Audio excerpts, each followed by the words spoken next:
C'est un combat majeur qui s'annonce à Washington sur le plafond de la dette, car s'il n'est pas relevé, les États-Unis ne seront pas capables d'emprunter davantage pour payer les factures des programmes déjà approuvés par le Congrès. D'un côté, les démocrates menés par le président américain Joe Biden. Ils veulent une extension nette du plafond de la dette. Nous ne sommes pas une nation de mauvais payeurs. Nous réglons nos factures. Dans l'autre coin, les républicains du Congrès menés par le président de la Chambre, Kevin McCarthy. Ils veulent lier une extension du plafond de la dette à des réductions budgétaires. Le mois dernier, la Chambre des représentants a adopté de justesse un projet de loi qui relèverait le plafond de la dette de 31 400 milliards de dollars de 1 500 autres milliards de dollars en échange d'une limitation des dépenses au niveau de 2022 et de l'annulation voire de la réduction de certains programmes populaires chez les démocrates.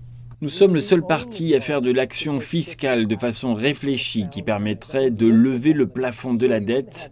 Ainsi, il n'y aurait pas de dégâts économiques.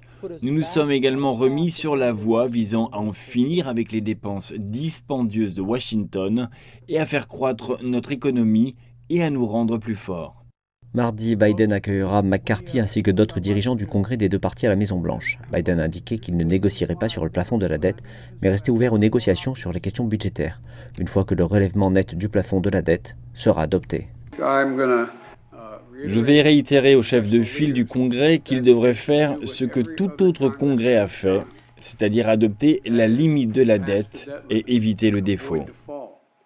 Sans une action du Congrès, le département américain du Trésor se retrouvera à court d'options pour honorer ses obligations financières au 1er juin. Un défaut retarderait les versements de la sécurité sociale aux seniors américains, suspendrait les paiements des salaires des fonctionnaires, ternirait les marchés et pourrait potentiellement déclencher une régression majeure de l'économie américaine et engendrer un effet d'onde sur l'économie mondiale. C'est au Congrès de faire cela. S'il échoue à agir ainsi, nous vivrons une catastrophe économique et financière qui sera de notre propre fait.